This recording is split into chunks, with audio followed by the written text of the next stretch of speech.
Harland County, Nebraska, September 1888. While every homesteader on the prairie was sealing their cabins against the coming winter, Margaret Vogle was doing something that made her neighbors ride over just to confirm the rumors.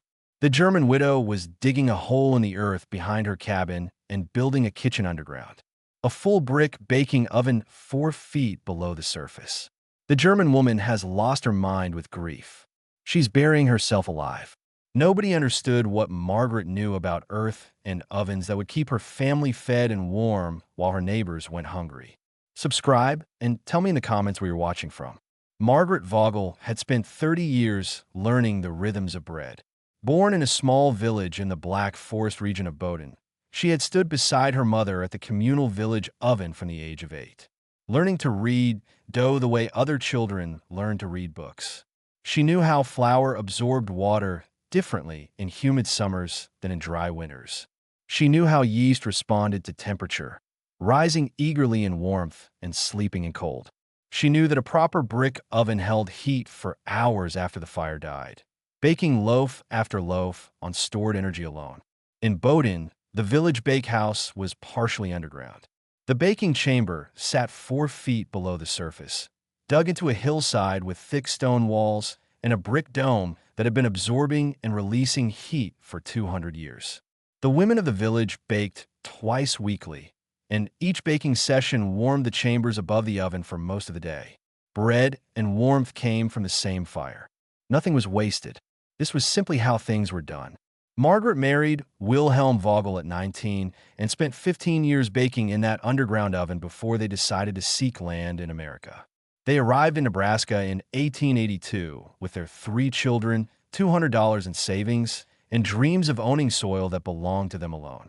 Wilhelm claimed 160 acres in Harland County under the Homestead Act, and by autumn of their first year, they had built a sod house and broken 10 acres of prairie for spring planting. Their first Nebraska winter taught Margaret the cost of baking above ground. The sod house had a small iron cook stove in the corner, standard frontier equipment.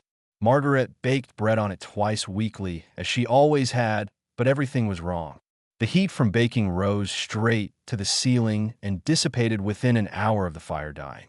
The cook stove consumed wood at a terrifying rate just to reach baking temperature. The bread itself suffered, baking unevenly in the thin-walled iron box. Nothing like the consistent heat of a proper brick oven, and the cabin grew cold again within hours of each baking, as if the effort had never happened. She watched this waste with growing frustration. In Bowdoin, a single firing of the village oven baked bread for 12 families and warmed the rooms above for 8 hours.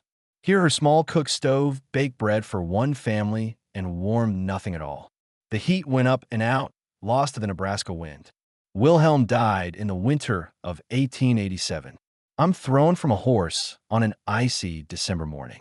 He lived 3 days with broken ribs pressing against his lungs, then stopped breathing on the 4th. Margaret buried him on the homestead and faced the rest of winter alone with 3 children in a sod house that consumed wood faster than she could gather it. That winter nearly broke her, not from grief alone, though grief was constant. From cold, from the endless labor of feeding a cook stove that gave nothing back. From watching her children shiver while she baked bread that should have warmed them but didn't. From understanding with the clarity that desperation brings that everything about her kitchen was designed to waste the heat she needed most. By spring of 1888, she had her plan. She would dig a proper kitchen underground, the way kitchens were built in Bowdoin.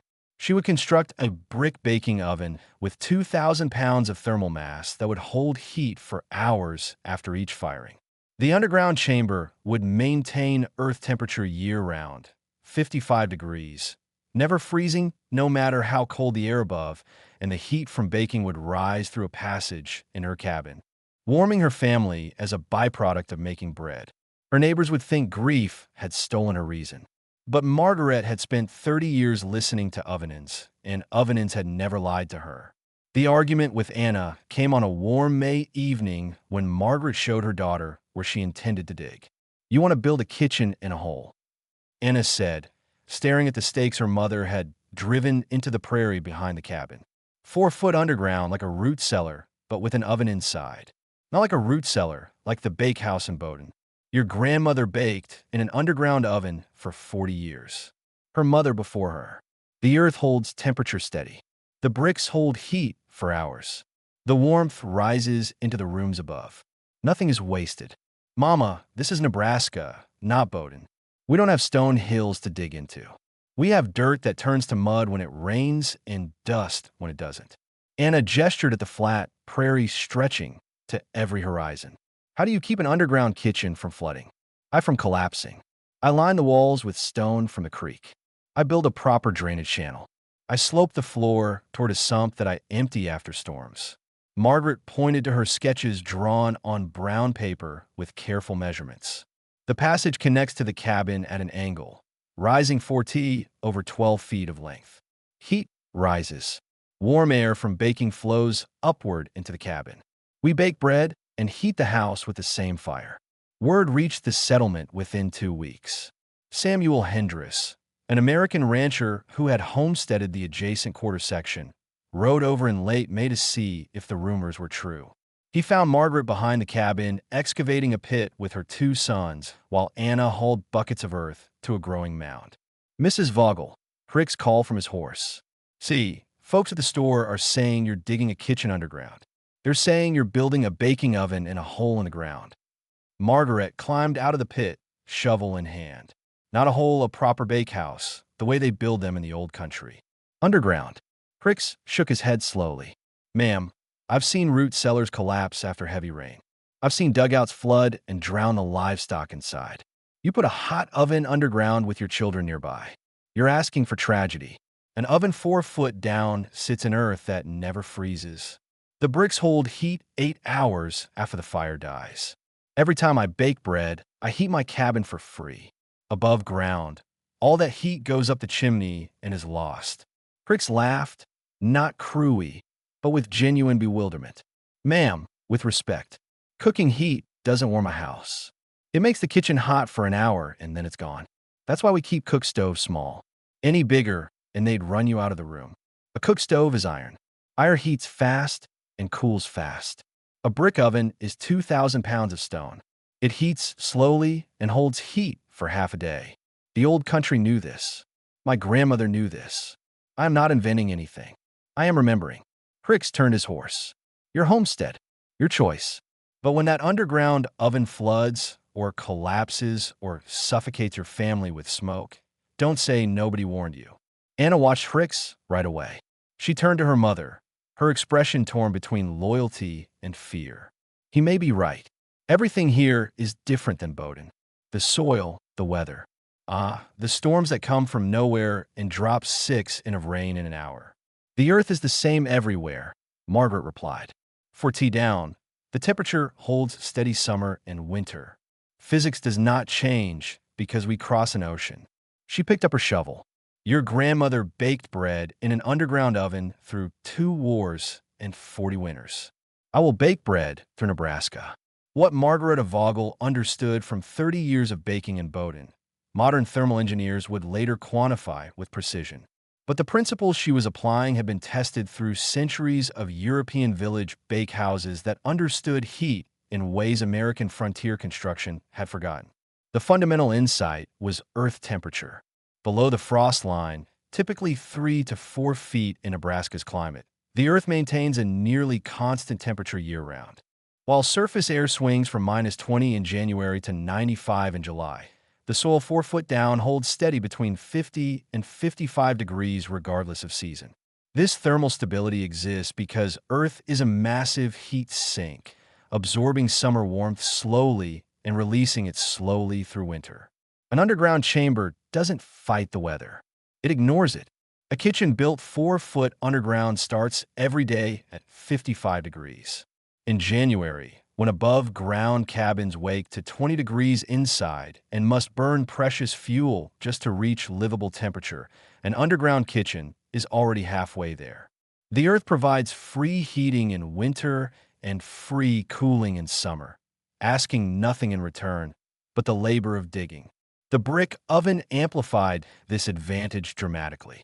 A traditional German back was not a metal box that heated quickly and cooled quickly. It was a massive dome of fire brick weighing between 1,500 to 2,500 pounds, built to absorb heat slowly during firing and release it slowly for hours afterward. Margaret planned a 2,000 pounds oven with walls 8 in thick. Firebrick holds approximately 35 BTUs per cubic foot per degree of temperature rise. Her oven, heated to 500 degrees during firing, would store roughly 80,000 BTUs of thermal energy, enough to bake multiple batches of bread over 6 to 8 hours as the oven slowly cooled. In an above-ground kitchen that stored heat radiated uselessly into the room, making the space too hot during baking and then dissipating through walls and roof within hours. But in an underground kitchen, the heat had nowhere wasteful to go. The earth contact walls absorbed excess heat during firing and radiated it back during cooling, extending the useful temperature range. The underground chamber acted as a thermal buffer, moderating the oven's temperature swings and capturing heat that above-ground kitchens lost. The passage to the cabin completed the system. A warm air rises. By connecting her underground kitchen to her cabin through an angled passage rising 4 feet over 12 feet of length, Margaret created a natural convection channel. When she baked, the oven heated the underground chamber to 80 or 90 degrees. That warm air, lighter than the cooler air in the cabin above, rose through the passage and entered the living space. The cabin received supplemental heating as a direct byproduct of bread-making gaking, requiring no additional fuel. The math was compelling. Margaret planned to bake every 2 to 3 days through winter, the normal rhythm of a household with 4 mouths to feed. Each baking session would heat her underground kitchen for 8 to 10 hours as the massive oven slowly released its stored energy. That heat would rise continuously into the cabin above, providing supplemental warmth equivalent to burning 2 or 3 hours' worth of additional fuel. Over a winter of 60 baking sessions, she would receive roughly 150 hours of free heating simply by making bread her family needed anyway. Her neighbors baked on iron cook stoves that consumed fuel rapidly, heated unevenly, and contributed nothing to cabin warmth. Once the fire died, their cooking heat went straight up the chimney, lost to the Nebraska wind. Margaret's system captured that heat twice. First in the thermal mass of the oven itself, then in the rising air that warmed her cabin. The earth would keep her kitchen stable. The bricks would store her heat. The passage would deliver warmth to her children, and the bread would feed them regardless. Every fire would work twice. That was the old country wisdom. Nothing wasted. Construction began in late May 1888. As soon as the ground dried enough from spring rains to dig properly, Sydney Margaret started with the excavation. She and her 2 sons, Friedrich at 14 and Carl at 11, dug a pit 12 feet long, 10 feet wide, and 5 feet deep behind the cabin. The work took 3 weeks, hauling bucket after bucket of Nebraska clay and topsoil to a mound that would later become a garden bed. The boys worked before and after their farm chores. Margaret worked from dawn until her shoulders refused to lift the shovel. The drainage came next. She dug a channel, sloping away from the pit toward a low spot 30 feet distant, lining it with flat stones from the creek bed. At the lowest corner of the kitchen floor, she excavated a sump 18 in deep and lined it with stones, creating a collection point for any water that might seep through. A hand pump salvaged from a broken well mechanism would empty the sump after heavy rains. The walls required the most labor. Margareta hauled limestone from a creek bank 2 miles east, selecting flat pieces that would stack tightly. She laid them against the earthen walls of the pit, building inward with clay mortar until the stone lining stood 8 in thick on all 4 sides. The stone served 3 purposes.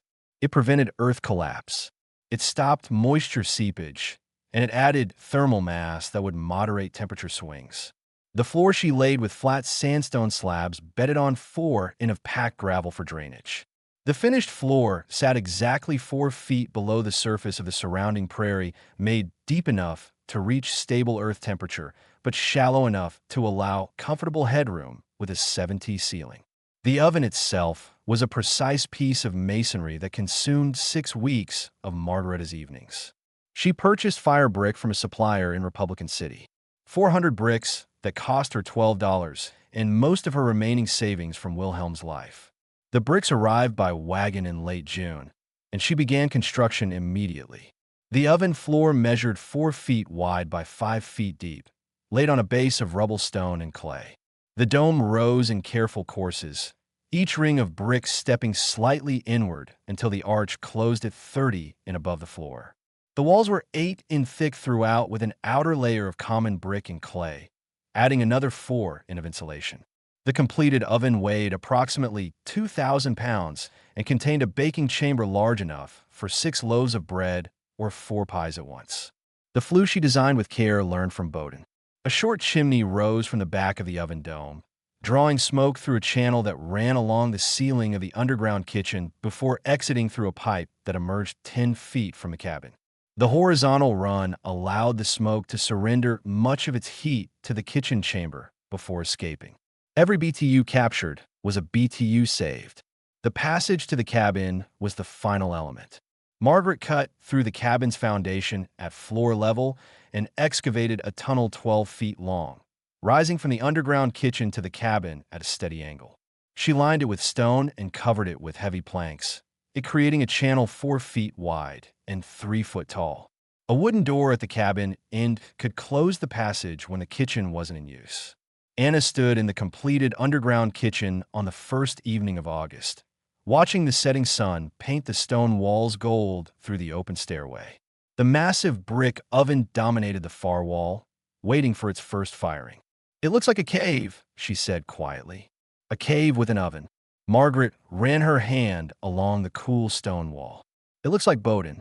It looks like your grandmother's kitchen, and come January, it will feel like home."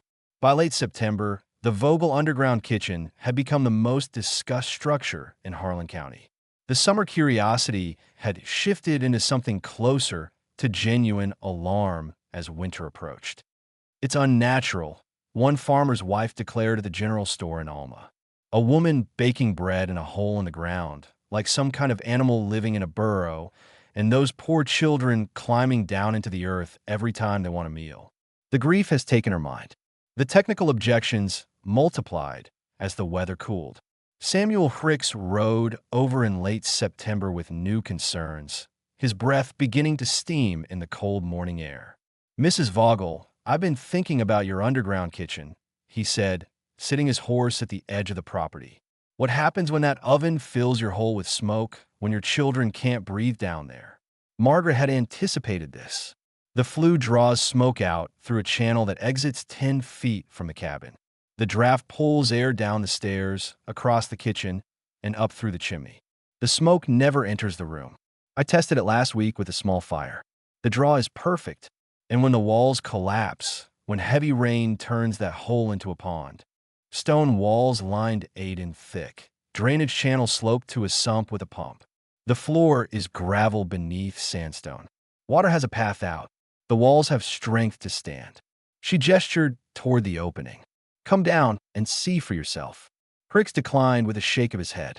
"I've seen enough holes in the ground fill with water to last a lifetime." "Your choice, ma'am." "Ah, but I worry for those children." The first hard frost came October 12th. Margaret woke before dawn, the cabin cold from the night's chill.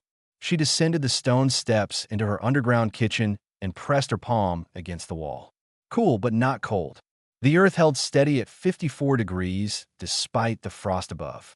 She lit the first real fire in the oven since the test burns of August. The flames caught and roared in the brick dome, drawing cleanly through the flue as the oven began its slow absorption of heat. She fed it for 2 hours, building temperature gradually, then rabbed the coals aside and slid in 6 loaves of bread dough. By mid-morning, the underground kitchen had reached 78 degrees. The oven radiated heat into the stone-lined chamber, and that warmth had nowhere to escape. The earth walls absorbed the excess and held it. Anna descended the stairs and stopped halfway down. "It's warm," she said, her voice carrying surprise despite her attempts to hide it. "Warmer than the cabin. The oven is working and the heat is rising." They climbed to the cabin and found the temperature had increased by 8 degrees since morning. Warm air flowed steadily through the passage, a gentle current that pressed against their faces as they emerged. The fire in the cabin's iron stove had been cold for hours, yet the room was comfortable. That evening, Margaret checked the underground kitchen before bed. The oven had cooled to 280 degrees, still radiating warmth into the chamber. The kitchen itself held at 68 degrees, 14 degrees warmer than it had been at dawn. Warm air continued rising through the passage. She climbed the stairs and found her children sitting near the passage opening, drawn to the warmth flowing from below. "This is just October," Margaret said quietly. "A small test. Wait until January when I bake every 2 days. Then you will understand what your grandmother knew." Friedrich looked at the warm air rising from the underground kitchen. "How long will it stay warm?" "The oven holds heat 8 hours after the fire dies. The earth holds heat forever.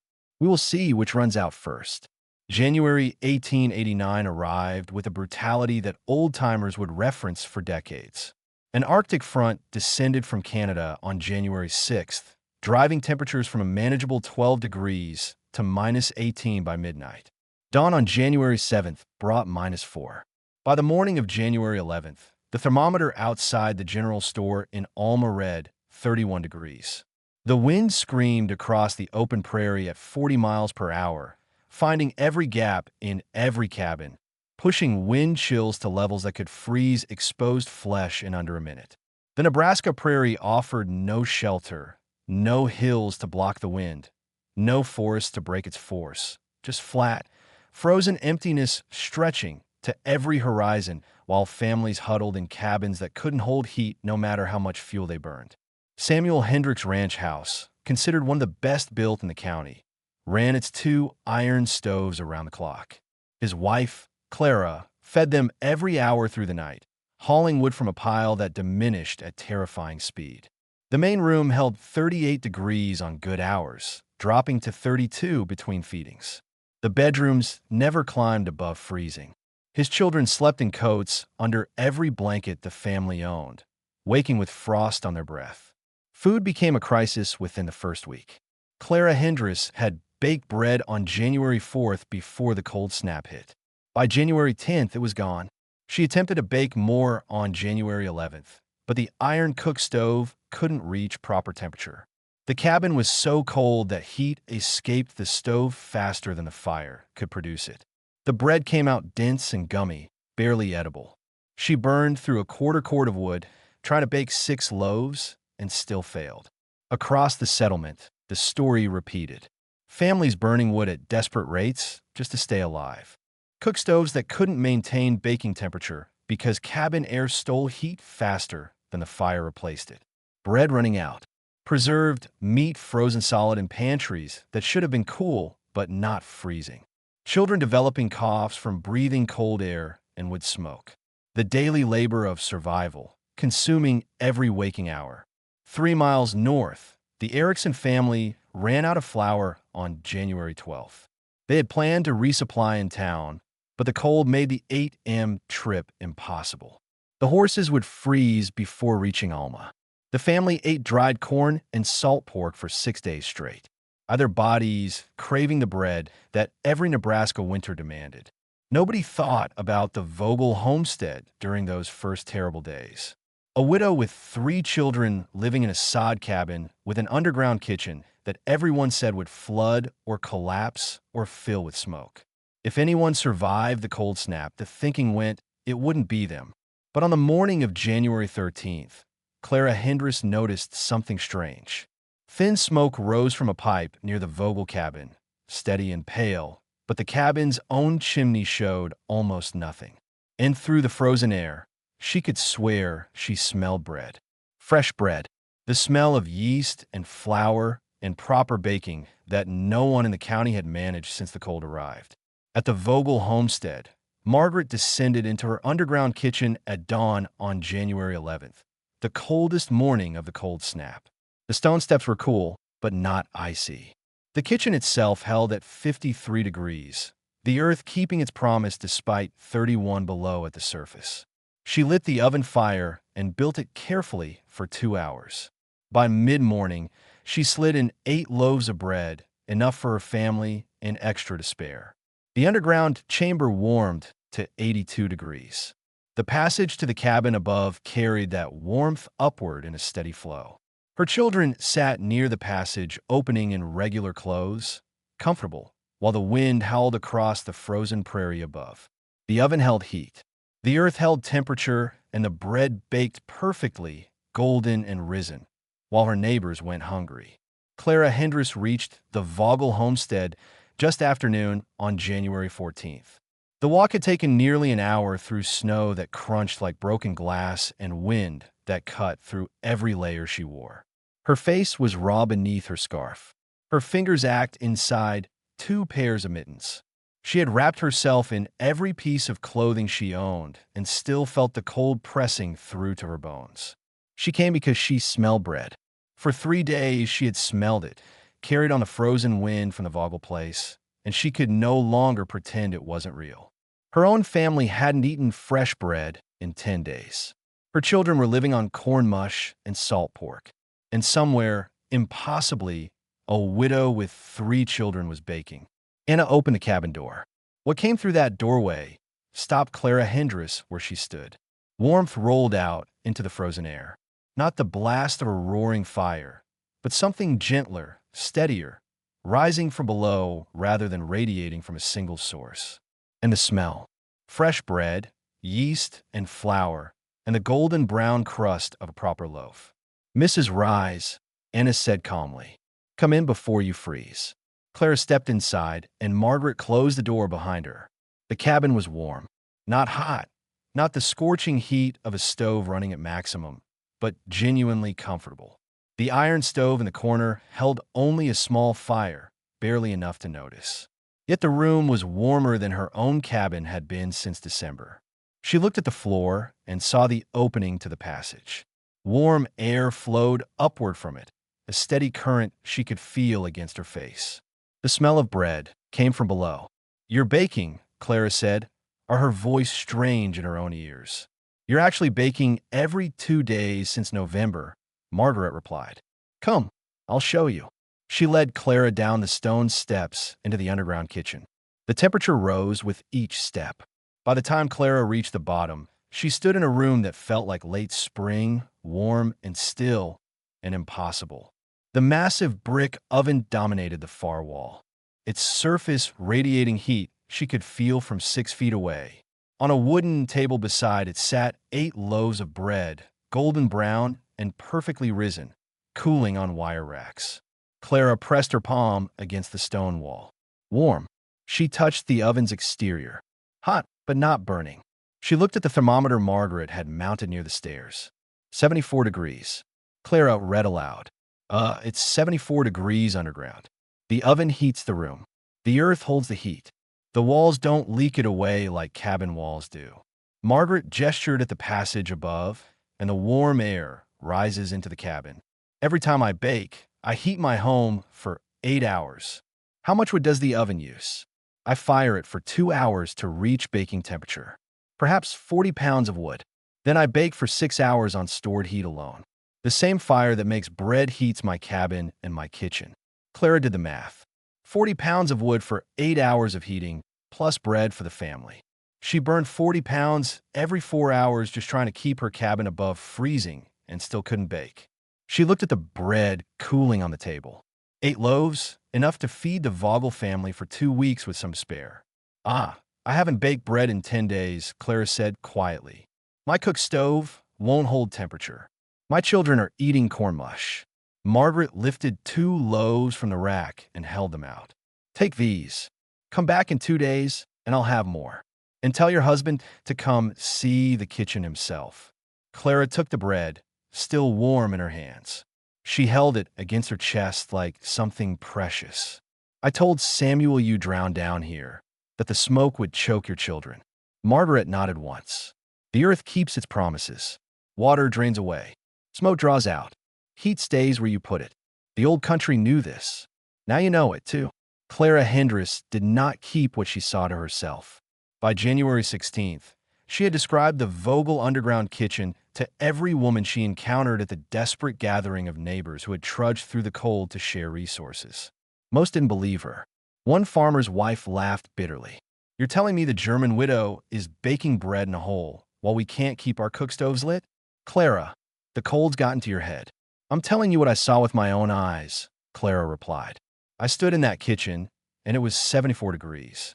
I held bread that came out of that oven an hour before, still warm. Her children are eating fresh loaves, while ours chew on dried corn. The heat from her baking rises into her cabin and keeps it warm without burning extra wood." Samuel Hendris wrote over on January 18th. "My skepticism hardened by 3 weeks of brutal cold and dwindling supplies." He descended the stone steps expecting to find damp walls, smoke-filled air, and a desperate widow barely surviving. Instead, he found Margaret sliding fresh loaves from a brick oven in a room warmer than his own cabin had been since November. He spent 2 hours in that underground kitchen, pressing his palms against walls that held steady warmth, watching the clean draft pull smoke through the horizontal flue and out the distant pipe, feeling the current of warm air rising through the passage into the cabin above. He asked questions his wife hadn't thought to ask. How deep was the foundation? What angle did the flue run? How thick were the oven walls? How did she prevent the bricks from cracking? Margareta answered every question, nor she drew diagrams on brown paper showing the kitchen dimensions, the oven construction, the drainage system, the passage angle. She explained that the principles weren't her invention. They came from generations of German village bakiuses that understood earth and brick and heat in ways American frontier construction had forgotten. By the end of January, Margaret had hosted 11 visitors. Each came skeptical. Each left carrying bread. A farming family named Larson brought a wagon of supplies as trade for knowledge, spending an entire day copying Margareta's drawings and measurements. A widow from 12 miles east walked through brutal cold specifically to see if the rumors were true.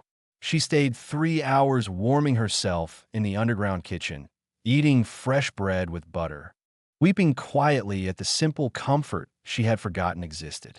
The contrast became impossible to ignore.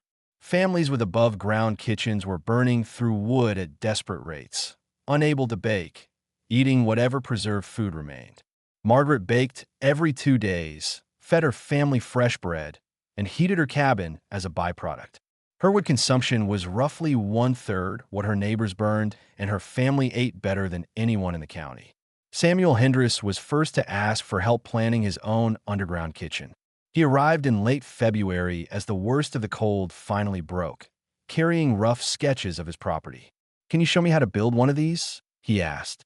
"My family nearly starved this winter. My wife couldn't bake for 3 weeks straight.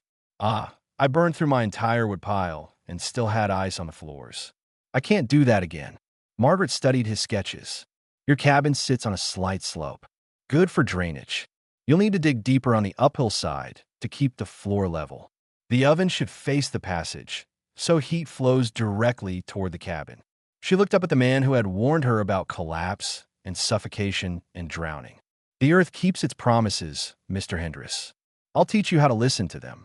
Margaret Vogle lived another 28 years on that homestead in Harland County. She died in the autumn of 1916, surrounded by grandchildren who had grown up eating bread from an underground oven that had baked without fail for 28 Nebraska winters. The original brick oven she built in 1888 was still functioning when she passed. Its fire brick dome darkened by thousands of firings, but showing no cracks, no deterioration, no weakness of any kind. Her daughter Anna used it until 1934, when the property finally passed out of the family. The winter of 1889 remained the benchmark against which all subsequent Nebraska winters were measured.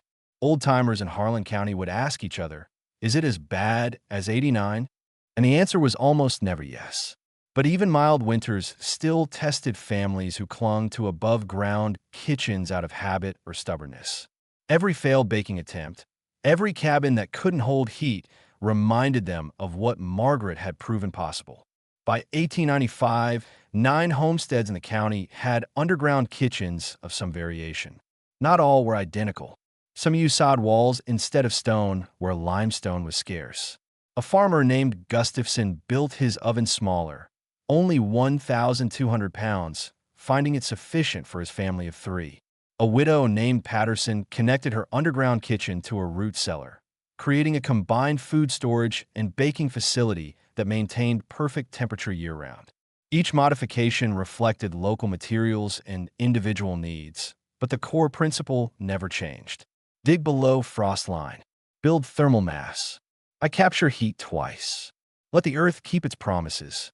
Samuel Hicks never built another above-ground kitchen. His underground bakehouse became a model for new settlers arriving in the county, and his wife Clara spent years teaching other women the baking techniques that worked best with brick ovens. His grandchildren never knew what it meant to go without bread in winter or watch their mother weep over a failed loaf. The principal Marguerite understood using earth contact construction to maintain stable temperature, thermal mass to store heat for hours, and rising warm air to provide supplemental heating appears today in earth-sheltered homes, masonry heaters, and passive solar design worldwide. Contemporary versions use insulated concrete and computer-modeled thermodynamics and sophisticated heat recovery systems. But the core insight remains unchanged. The earth below frost line holds steady temperature. Massive ovens store heat far longer than thin metal. Warm air rises. Build to capture these truths, and the building works for you instead of against you.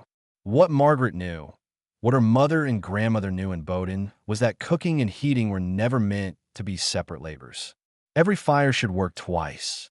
The American frontier built kitchens that wasted heat and homes that couldn't hold it, then wondered why families froze and starved.